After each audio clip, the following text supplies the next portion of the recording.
आज हम bacterial disease of leaf streak disease of बाजरा पढ़ेंगे। इसका सबसे पहले इंट्रोडक्शन देखेंगे। यह बाजरा में पारंपरिक महत्वपूर्ण अनाज है, जिसकी खेती अनाज और पशुओं के चारे के लिए की जाती है। दुनिया में इसकी खेती एरिड सब ट्रॉपिकल स्थानों में की जाती है। यह रोग बाजरा के लिए महत्व रखता है। जब यह संक्रमण फैलाता है तो आर्थिक रूप से नुकसान पहुंचाता है। यह ज़्यादातर दक्षिणी भारत में पाया जाता है। अब इसके कॉजल ऑर्गेनिज्म जैंथोमोनास कैपेस्ट्रिस है और वैरायटी इसकी पेनिस्टाई है। अब इसकी सिस्टमेटिक पोजीशन देखेंगे। फाइलम इसका प्रोटोबैक्टीरिया, क्लास गामा प्रोटोबैक्टीरिया, ऑर्डर जैंथोमोनाडेल्स, फैमिली जैंथोमोनाडेसी और स्पीशीज़ इसकी है कैपेस्ट्रिस और जीनस है जैंथोमोनास। अब इसका हम स्ट्रक्चर देखेंगे। यह है स्ट्रेट रॉड शेप, जिसका डायमेंशन 0.4 से 1.0 इंटू 1.2 से 3.0 माइक्रोन होता है।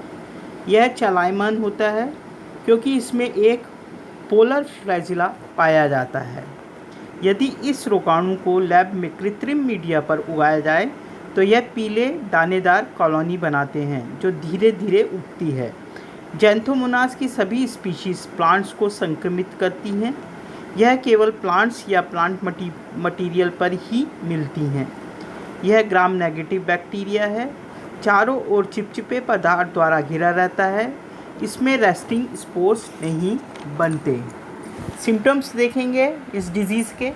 यह फोलियर डिजीज़ है, अर्थात ये लीफ पे ही पाई जाती है।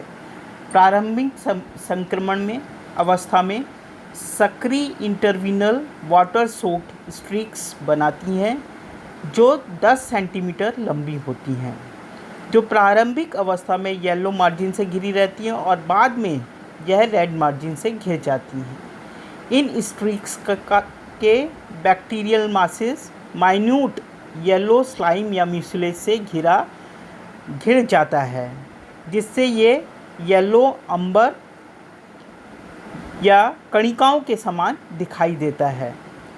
लेटर स्टेजेस में यह स्ट्रक्चर या कणिकाओं के चारों ओर बैक्टीरियल एक्सोडूट सूख जाता है तो यह ड्राई रफ फफोले या लेजेंस के रूप में लीफ सरफेस पर दिखाई देता है।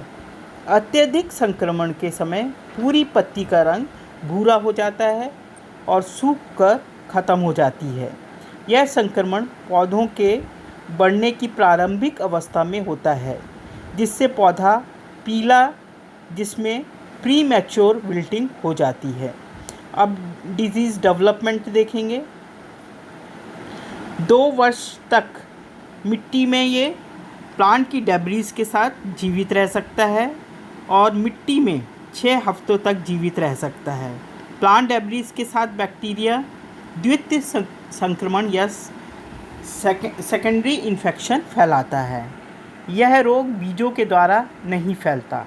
बैक्टीरिया का संक्रमण समय ख़त्म होने के बाद ये खेतों में प्लांट डेब्रीज के इनोकुलेट के रूप में संक्रमण के रूप में पड़े रहते हैं, जिससे फिर नए सीज़न में ये प्लांट्स लगाए जाते हैं तो यह स्वास्थ्य या हेल्दी प्लांट्स में संक्रमण फैलाता है। इस प्रकार से यह संक्रमण फैलाता है। अब इसके कंट्रोल मेजर्स देखेंगे।